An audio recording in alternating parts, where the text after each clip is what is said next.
അസ്സലാമു അലൈക്കും. ഇന്നിപ്പോൾ നമ്മൾ വന്നിരിക്കുന്നത് കുറച്ചൊരു എരിവുള്ള അതേപോലെ നല്ലോണം മൊരിഞ്ഞ മഴയൊക്കെ ഉണ്ടാകുമ്പോൾ നല്ലോണം കറുമുറി തിന്നാൻ പറ്റിയ നല്ലൊരു പലഹാരം കൊണ്ടാണ് കേട്ടോ. നല്ല ചൂട് കട്ടൻ ചായ ഉണ്ടാക്കി കണ്ട് അതിൻ്റെ ഒപ്പം തിന്നാൻ പറ്റിയ നല്ല രസമുള്ളൊരു പലഹാരമാണിത്. അപ്പോൾ ഇത് ഉണ്ടാക്കാൻ വേണ്ടിയിട്ട് നമ്മൾ ആദ്യം തന്നെ മാതിരി ചട്ടി ഇങ്ങോട്ട് അടുപ്പത്ത് വെച്ചെടുത്തുക്കണം. ഇതിലേക്ക് നമുക്ക് 1 ടേബിൾ സ്പൂൺ വെളിച്ചെണ്ണ ഒഴിച്ചു കൊടുക്കാം. നമ്മളെ വെളിച്ചെണ്ണ ഒക്കെ ഒന്ന് അങ്ങോട്ട് ചൂടായി വരുമ്പോൾ നമ്മൾ ഇതിലേക്ക് 1 ടേബിൾ സ്പൂൺ വെളുത്തുള്ളി ചതച്ചിട്ട് കൊടുക്കുന്നുണ്ട്. ഈ വെളുത്തുള്ളി ചെറുതായിട്ട് ഇങ്ങോട്ട് അരിഞ്ഞുകാണ്ട് ഇട്ട് കൊടുത്താലും കുഴപ്പമില്ല കേട്ടോ.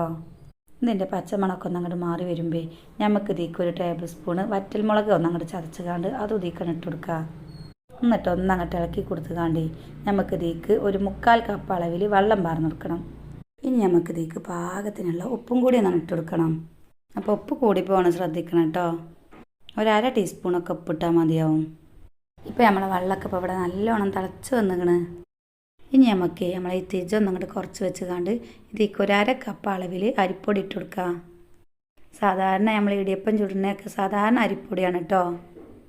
എന്നിട്ട് നല്ലോണം അങ്ങോട്ട് ഇത് ഇളക്കിയെടുക്കണം. ഇപ്പോൾ കണ്ടില്ല നിങ്ങൾ ഇതിലത്തെ വെള്ളമൊക്കെ വറ്റി ഇതേപോലെ പാകത്തിനായി വന്നിക്കണ്. ഇനി നമുക്ക് നമ്മളെ തിരിച്ചൊന്നും അങ്ങോട്ട് കെടുത്തി കൊടുത്തുകാണ്ട് ഇതൊന്ന് തണുക്കാൻ വേണ്ടിയിട്ട് വേറൊരു പാത്രത്തേക്ക് മാറ്റി കൊടുക്കുക. ഇനി നമുക്ക് ഇതിലേക്ക് വേണ്ടത് മുട്ടയാണ്. അപ്പോൾ നമ്മളൊരു മുട്ട എടുത്തുകാണ്ട് പിഴിഞ്ഞിങ്ങാണ്ട് അതിൻ്റെ തൊലിയൊക്കെ ഒന്ന് കളഞ്ഞിങ്ങാണ്ട് ഇതേപോലെ ചെറുതാക്കി ഇങ്ങോട്ട് എടുത്തുക്കണം കേട്ടോ. ഇത് ഇനി നമുക്ക് ഇതിലേക്ക് അങ്ങോട്ട് ഇട്ട് കൊടുക്കണം.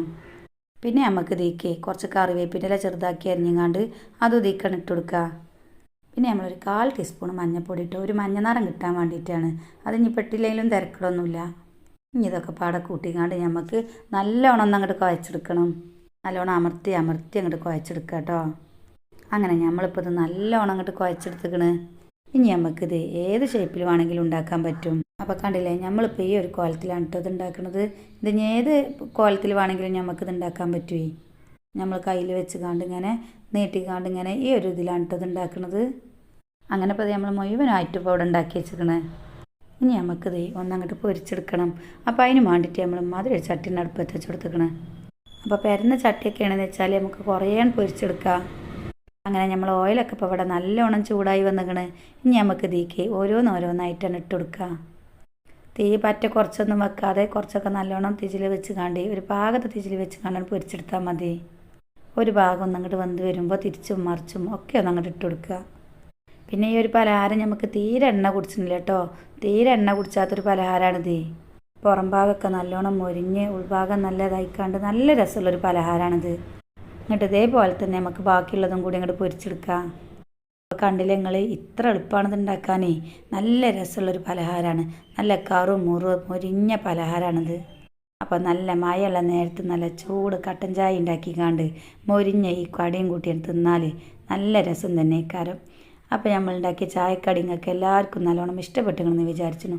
ഇഷ്ടപ്പെട്ടാൽ ഒരു ലൈക്ക് തരീട്ടോ. പിന്നെ സബ്സ്ക്രൈബ് ചെയ്യാതെ നിങ്ങൾ കാണണമെന്ന് വെച്ചാൽ ഒന്നങ്ങോട്ട് സബ്സ്ക്രൈബും ചെയ്യും. അപ്പോൾ ഇൻഷാ അല്ലാഹ് ഇതേപോലെ നല്ല നല്ല പലഹാരങ്ങളൊക്കെ ഉണ്ടാക്കിക്കാണ്ട് ഇനി നമ്മൾ കാട്ടിത്തരണ്ട്.